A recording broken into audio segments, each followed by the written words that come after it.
रानी पद्मावती का जौहर अलाउद्दीन की सबसे बड़ी हार थी और चित्तौड़ की सबसे बड़ी जीत। आज इतने सदियों बाद भी रानी पद्मावती के जौहर की गूंज भारत के हर कोने में सुनाई देती है। आज हम हैं अपने शहर से सैकड़ों किलोमीटर दूर एक ऐसे शहर में जहां है इंडिया की सबसे पॉपुलर जगह और इंडिया की कुछ खूबसूरत और ऐतिहासिक जगह राजस्थान में ही है। और राजस्थान के खूबसूरत शहर में से एक ये है चित्तौड़गढ़, जो कि 590 फीट की ऊंचाई पर 700 एकड़ में फैला यह किला है, जिसे मौर्य वंशीय राजा चित्रांगदस मौर्य ने 7वीं शताब्दी में बनवाया था।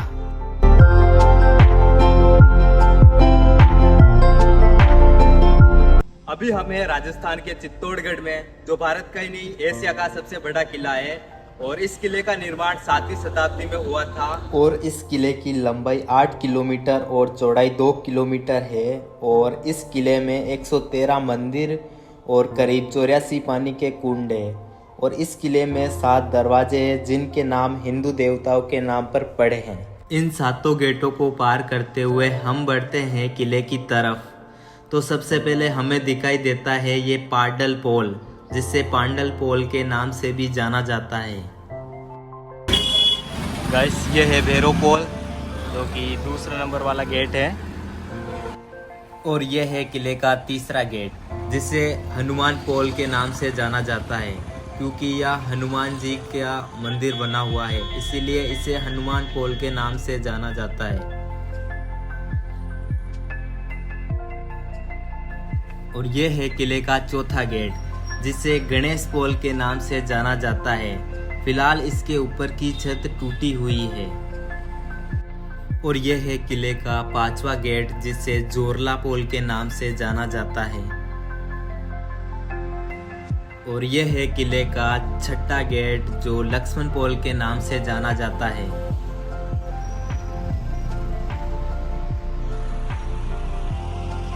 और यह है इस किले का आखिरी और लास्ट गेट, जो कि राम पोल के नाम से जाना जाता है, क्योंकि यह भगवान राम की प्रतिमा है, इसलिए इस गेट को राम पोल के नाम से जाना जाता है।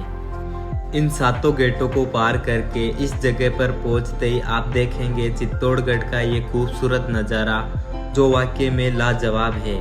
और इस जगह से टिकट लेकर हम किले की तरफ आगे बढ़ते हैं, तो हम देखते हैं कि यह लिविंग फोर्ट है, जहाँ करीब 5000 से भी ज़्यादा लोग आज भी इस किले में रहते हैं। और एक्चुअल में ये किला 3 हिस्सों में बटा है, जहाँ पहले भाग में स्थानीय लोग रहते हैं और दूसरे भाग में किला है और तीसरा भाग जंगल का एरिया है।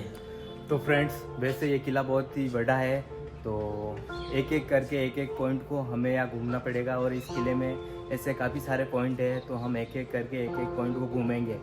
तो सबसे पहले वाला पॉइंट जो होता है इसका, वो होता है कुंभा पैलेस। तो अभी हमें कुंभा पैलेस में, और पहले कुंभा पैलेस को घूम लेते हैं, फिर बढ़ते हैं आगे की ओर।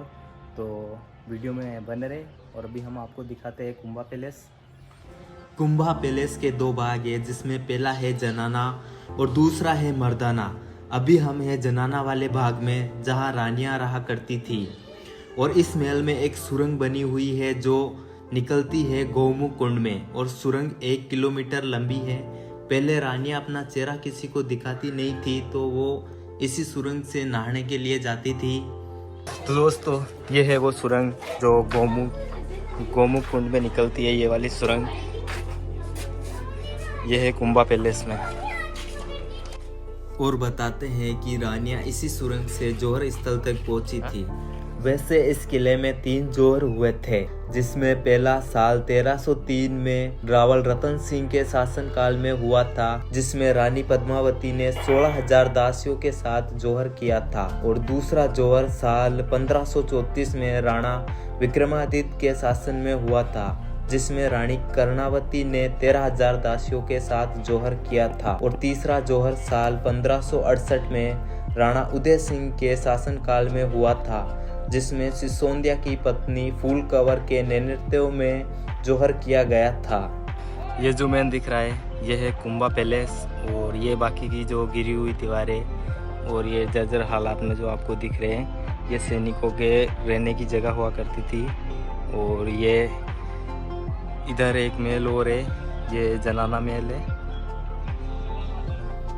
और अभी जो मैंने आपको ये दिखाया था बाहर से, ये है कुंभा महल, जहाँ राणा कुंभा रहा करते थे। और अब इसकी हालत कैसी हो गई, ये पूरी जर्जर हालात में हो चुका है।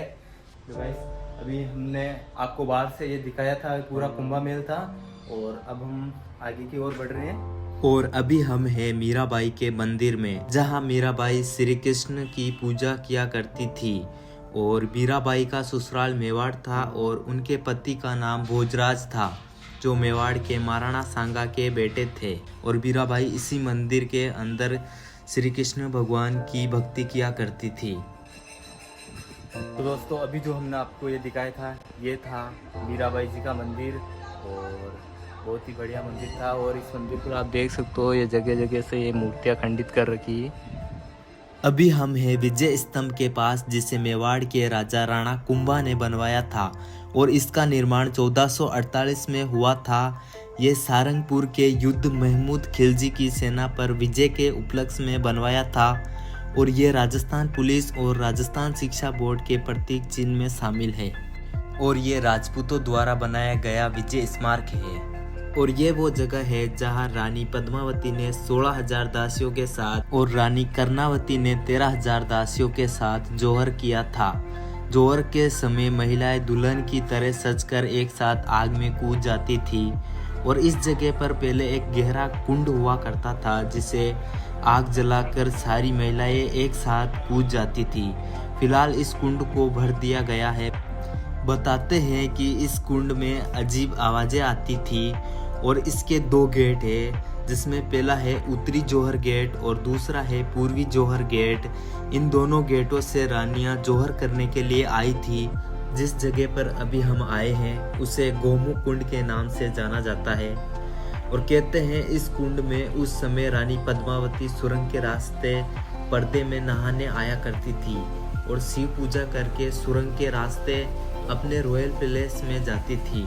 और बताते हैं कि इस कुंड का पानी उस टाइम से गिर रहा है जब रानी पद्मावती यहाँ नहाने आया करती थी। उस टाइम से ये पानी गिर रहा है, जो हजारों साल हो गए, आज दिन तक कभी बंद नहीं हुआ। और अभी हम आपको वो सुरंग बताते हैं जहाँ से रानी पद्मावती नहाने आती थी।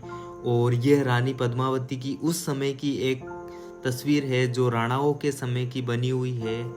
और ये वो सुरंग है जिससे रानी पद्मावती नहाने के लिए आया करती थी। और यह सुरंग कुंभा पैलेस के अंदर निकलती है, जो पूरी अंडरग्राउंड 1 किलोमीटर है। और बताते हैं कि जब अलाउद्दीन खिलजी ने चित्तौड़गढ़ पर हमला किया था, तब सारी रानियां इसी सुरंग से जौहर करने के लिए आई थी। जो ऊपर जौहर कुंड है, इसी रास्ते से गई थी वो।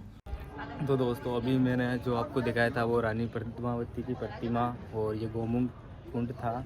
तो अभी मैं गोमुख कुंड के ऊपर हूँ। तो गोमुख कुंड के ऊपर का नज़ारा आपको अभी दिखाता हूँ।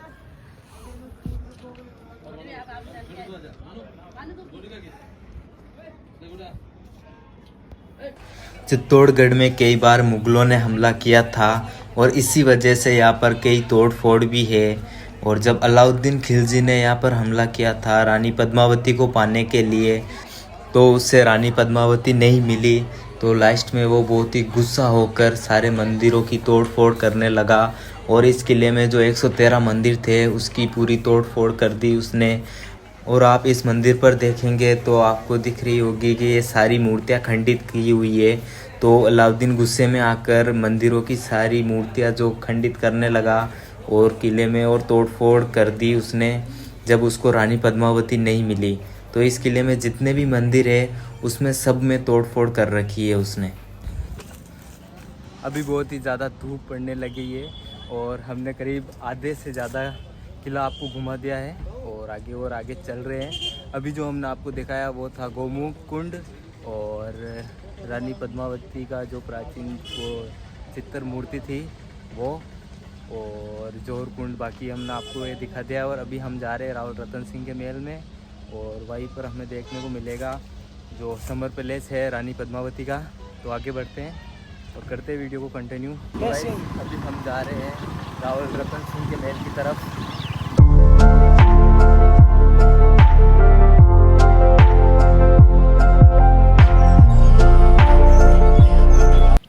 तो फ्रेंड्स, अभी हम पहुंच चुके हैं रावल रतन सिंह के महल में। काफ़ी देर घूमने के बाद ये महल मिला है, क्योंकि गाइस एक एक पॉइंट करके इस किले में अलग अलग जगह पर बने हुए हैं, तो बड़ी मुश्किल से यहाँ तक पहुँचे हैं। तो ये है रावल रतन सिंह का महल।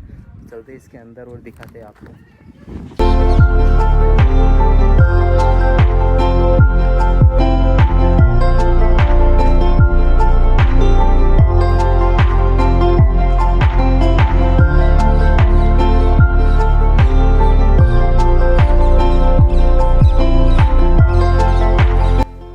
फिलहाल अभी मैं हूँ रावल रतन सिंह के महल में।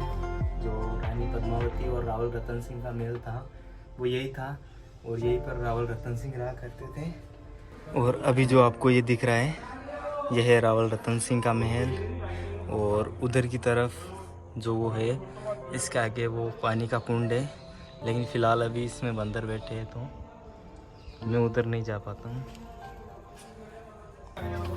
और अभी हम आ चुके हैं रानी पद्मावती के समर पैलेस में, और ये जो पूरा दिख रहा है आपको ये है रानी पद्मावती का महल।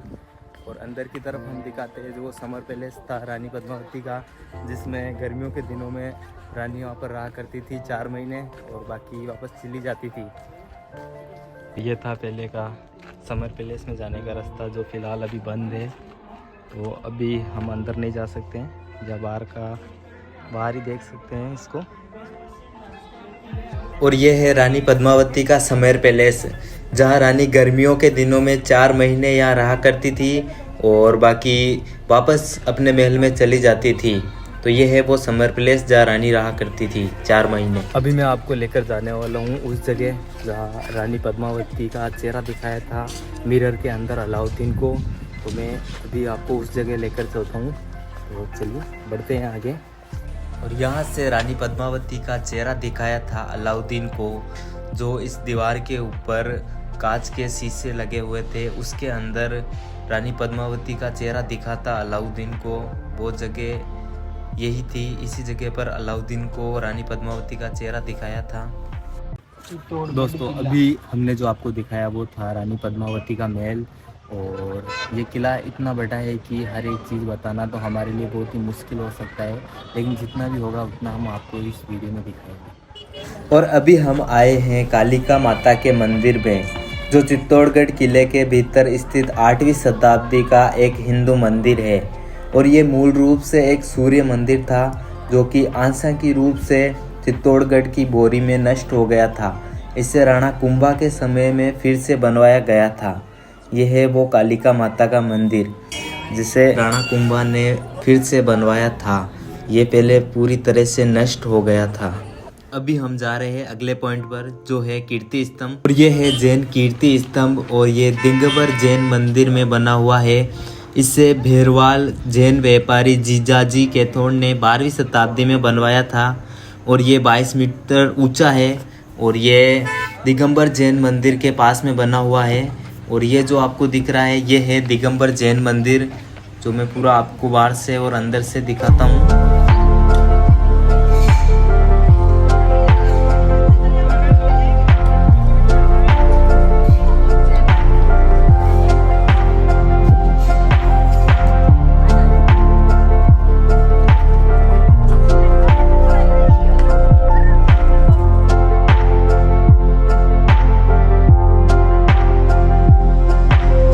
और अभी मैं जा खड़ा हूँ वो है किले का सामने वाला गेट, जिसका नाम है सूरज पोल।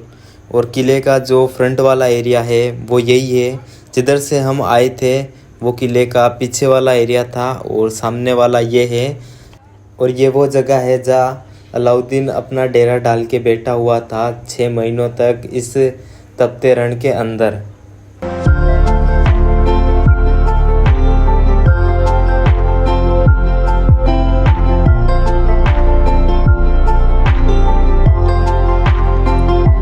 और अब हम आपको लेकर आए हैं इस किले के म्यूज़ियम में, जिसकी एंट्री टिकट है 20 रुपये। और यहाँ हमें देखने को मिलेंगे राजा महाराजा के जो पुराने कपड़े, वस्त्र, ढाल और तलवारें थी, वो इसके अंदर देखने को मिलेगी।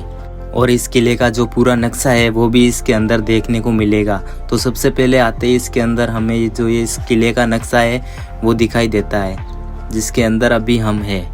और ये है इस किले का नक्शा जो देखने में एकदम रियल लगता है। इसे बनाया ही ऐसा गया है कि एकदम जैसे रियल दिखता है वैसे ही दिख रहा है। ये पूरा कांच के अंदर बंद है कि कोई इसको हाथ ना लगा दे, इसलिए कांच के अंदर बंद है।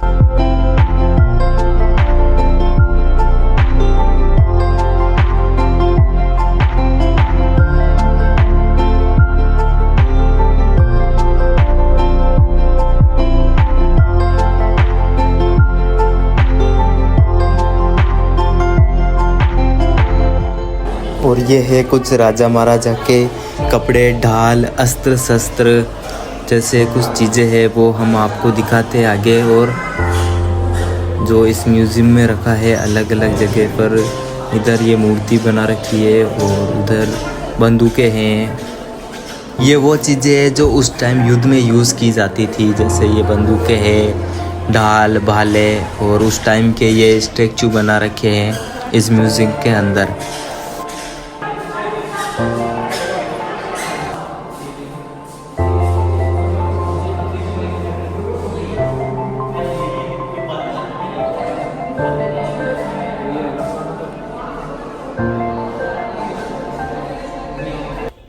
इस किले में जितनी भी सारी जगह है वो तो हम दिखा नहीं सकते, लेकिन जितनी हम दिखा पाए उतनी जगह हमने आपको दिखा दी है। बाकी ये किला बहुत ही बड़ा है और बहुत ही लंबा चौड़ा फैला हुआ है, तो बस जितना हम दिखा सकते हैं उतना हमने इस वीडियो में आपको दिखा दिया है। तो गाइस आज के लिए बस इतना ही। इस वीडियो को यही करते हैं ख़त्म और मिलते हैं नेक्स्ट व्लॉग के लिए। तो आज के लिए बस इतना ही।